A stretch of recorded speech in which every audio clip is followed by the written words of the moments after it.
0인데요, 수치가. 저는 어제 술을 먹지 않았기 때문에. 아, 이러면 이제 운행해도 되는 거네요. 네.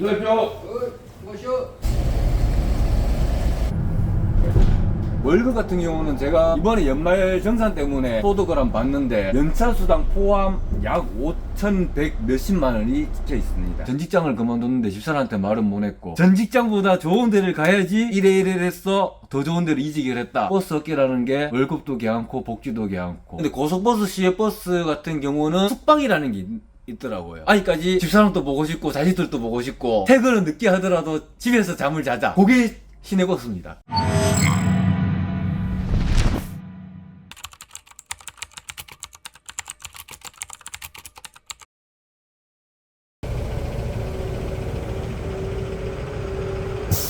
안녕하세요. 네. 안녕하세요. 반갑습니다. 혹시 네. 오늘 저랑 촬영하시기로 하셨던 기사님 맞으신가요? 네, 맞습니다. 아, 안녕하세요.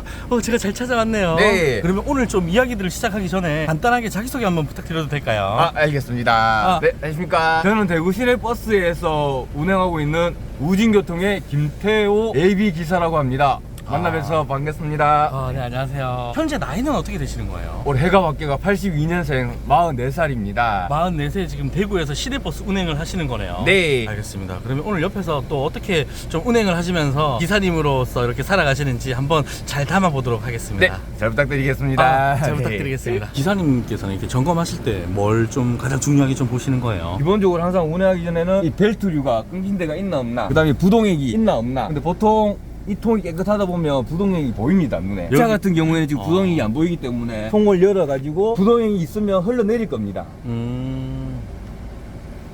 방금 흘러내리네요. 네, 흘러내리면 이 부동액은 오늘 운행하는 데는 지장이 없는 편입니다. 가득 차 있다 이 말이네요. 네. 엔진 오일. 그러면 전반적으로 네. 저희 기사가 소발이 점검할 점검은 끝난 겁니다. 운행 전에 해야 될 거는 다 한 거네요, 이제. 네.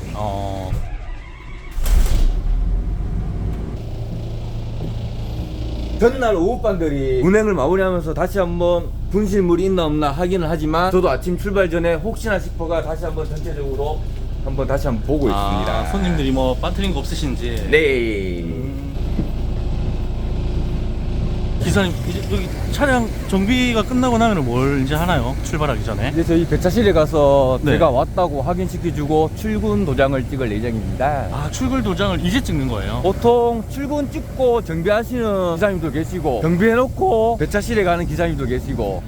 안녕. 안녕하세요. 안녕하십니까. 안녕하세요. 저 이거 출근 도장. 어서 오십시오. 두 개를 찍네요. 혹시나 한 개가 안 될까봐 예비로 한 개 다 찍고. 예비로. 출근은 중요한 거니까. 네. 이건 뭐 보시는 거예요? 올 탈 걸 564에 52호차. 버스 번호요. 음주 측정기 및 네. 음주 측정기요? 네, 제일 중요한 식권이 있습니다. 식권. 식사도 중간에 하시나 보네요. 네. 저희 지금 찍고 계시는 게 음주 측정하는 걸 찍고 있는 거예요. 기본적으로 시내버스 기사들은 시민의 발이기 때문에 음주 측정은 필수로 하고 있습니다. 매번 아침마다 네. 0인데요, 수치가. 저는 어제 술을 먹지 않았기 때문에. 이러면 이제 운행해도 되는 거네요. 네.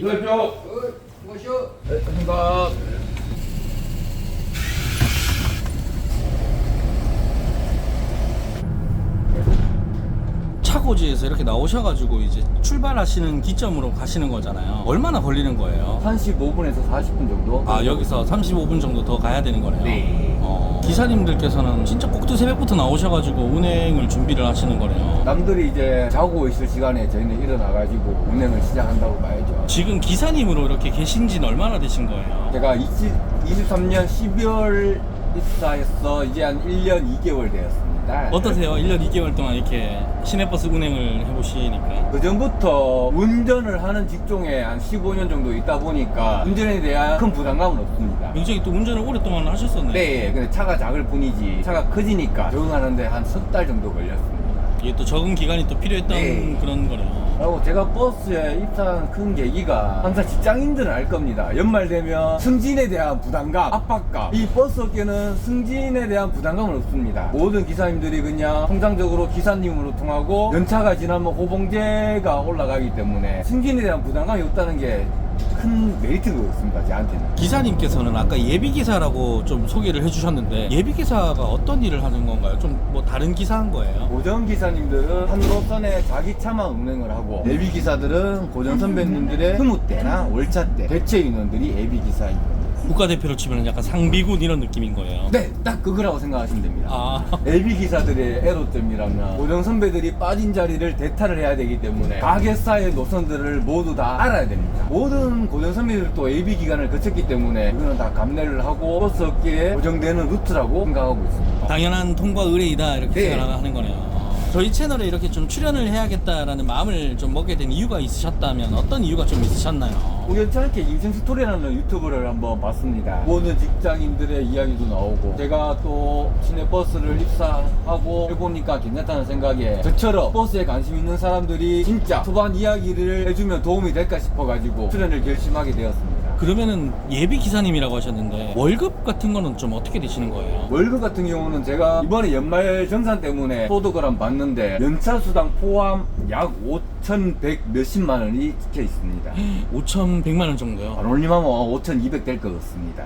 반올림에서 5,200만 원. 네. 월로 치면은 얼마 정도가 되는 거예요? 세금을 띄고 평균 한 320에서 340 정도가 되는 것 같습니다. 버스 업계는 상위금이라는 제도가 있기 때문에 1년, 2년, 3년 차는 상위금이 차이가 나고 4년째부터는 10년 일했으니 대선배들하고 상위금이 같습니다. 4년차부터는 뭐 10년, 20년 하신 분들하고 똑같이 받아간다는 말씀이시네요. 미세한 차이는 있습니다. 호봉제가 틀리기 때문에. 미세한 차이는 네. 아주 미세한 차이인가 보네요. 아주 미세한 차이입니다. 아주 미세한 차이. 상위금 100% 되는 그날까지 네. 예비기사들은 힘을 내고 있습니다. 기사님 버스에는 이 동전통이 없네요. 원래 여기 동전통이 여기 딱 이 자리에 있어야 되는 거 아닌가요? 예전에 나 있었는데 카드라고 해야 되죠? 여기 이제 보편화되다 보니까 현금 없는 차들이 이제 좀 많아졌습니다. 현금 들고 다니시는 분들이 또 많이 없으시니까. 네. 제가 알기로 3월달인가 4월부터는 전면적으로 현금 없는 버스들이 시행한다고 알고 있습니다.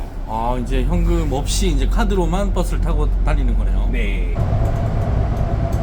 여기는 이제 제가 오늘 첫 운행할 출발지인 법물공영 차거지에 도착했습니다. 그럼 여기서는 뭐 대기하다가 가는 건가요? 저는 6시 출발이기 때문에 시간이 있기 때문에 식당 가서 아침밥을 먹을 예정입니다. 여기서 밥을 드시는 거구나. 네. 오늘 뭐 찍고 있나? 여기는 기사님들만 식사를 하실 수 있는 거예요? 네. 안녕하세요. 지금 드시면 밥맛이 꿀맛이겠네요. 네.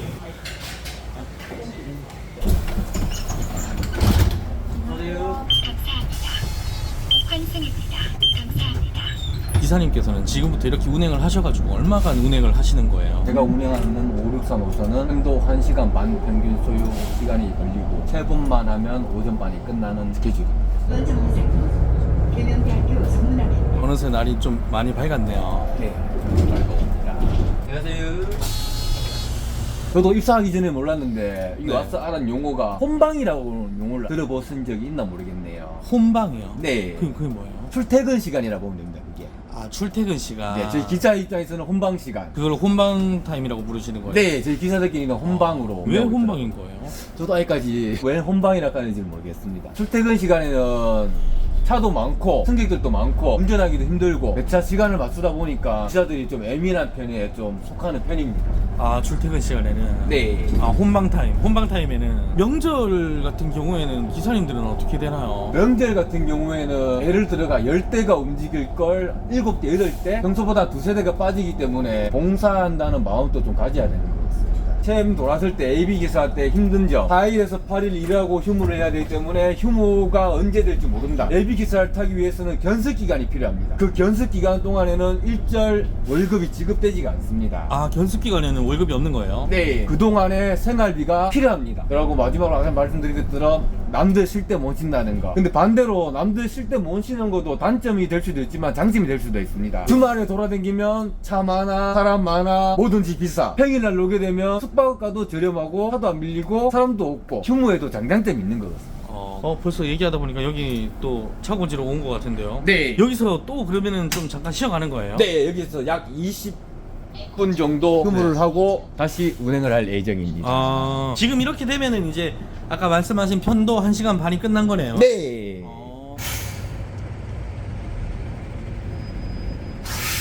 기사님께서 운전직을 굉장히 오랫동안 하셨다고 하셨는데 네. 그 중에서도 이렇게 버스 기사님으로 이렇게 하시게 된 이유가 있었나요? 버스 기사가 옛날에는 진짜 오기 힘들었다고 알고 있었는데 지금은 이제 3D 업종으로 이제 좀 들어가는 편인 것 같습니다. 사람들이 기피한다고 해야 되나? 정직장을 그만두고 놀면서 곰곰이 생각하다가 배운 게 도둑질이라고 직업을 막 찾다가도 저도 모르게 운전이 포함된 직종을 보게 되더라고요. 맨날 돌아다니다가 사무실에 갇혀가지고 일을 못 할 것 같고 딴 거를 보려고 해도 열정이 안 타오릅니다. 전 직장을 그만뒀는데 집사람한테 말은 못 했고 그러면 나름대로의 핑계는 월급이 많은 회사, 복지가 개하는 회사, 전 직장보다 좋은 데를 가야지 이래 했어 더 좋은 데로 이직을 했다 말을 할 수 있을 것 같았어. 버스 업계라는 게 월급도 개않고 복지도 개않고 근데 고속버스 시외버스 같은 경우는 숙박이라는 게 있더라고요. 제가 예를 들어가 대구에서 서울로 댕긴다. 서울에서 끝나면 서울에서 숙박을 해야 된다고 사전조사에서 그래 들었어요. 아직까지 집사람도 보고 싶고 자식들도 보고 싶고 퇴근은 늦게 하더라도 집에서 잠을 자자. 그게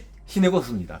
그래서 제가 고속버스, 시외버스를 생각도 안 한 이유가 그겁니다. 어떻게 해보니까 만족스러운가요? 월급도 만족스럽고 복지도 만족스럽고 처음에 석 달은 힘들었습니다. 주 5일 근무를 하다가 토일 네. 쉬다가 토일 일하려니까 석 달 동안은 좀 적응이 안 되더라고요. 15년 동안은 뭐 빨간 날 쉬었고 토요일도 안 바쁘면 쉬었는데 버스 와서는 토요일도 일하고 일요일도 일하고 석 달 동안 적응이 안 되더라고요. 기사님처럼 이렇게 그러면 시내버스 기사님이 되려면은 어떤 좀 절차들을 거쳐야 되나요? 준비해야 될 게 있다면 네, 어떤 게 좀? 일종 대형 면허는 필수고요. 버스 운송 자격증이라는 게 있습니다. 여기 보시면 버스 운전 자격 증명서. 아 저런 거. 네, 그런 걸 또 필수를 따셔야 되고 음주 운전만 절대 안 하시면 버스 업계에 도전을 할 수 있을 것 같습니다. 자기가 진짜 경력이 없다, 경력이 없는데 버스 나고 싶다 그러면 일종 대형 버스 자격증을 따시고 경기도 화성이나 경북 상주의 버스 양성교육센터에서 자기의 사비로 교육을 받으시면 그것도 경력으로 인정받아 버스 업계에는 취업이 가능한 걸로 알고 있습니다. 할 수 있다는 자신감, 두려울 건 없습니다. 버스도 차고 승용차도 차고 안전하게만 운전할 수 있다는 자신감만 있으면 버스는 다 몰 수 있다고 생각합니다. 오늘 인생 스토리와 함께 이렇게 촬영을 해주셨는데 어떠셨나요? 나의 스토리를 잘 풀어줄 수 있을까 긴장감이 있었는데 막상 촬영이 끝나니까 밀린 숙제를 끝낸 기분. 살면서 촬영할 수 있는 기회가 있을지 없을지는 모르겠지만 제 인생에서 아주 죽을 때까지 기억이 남을 것 같습니다. 인생 스토리 화이팅!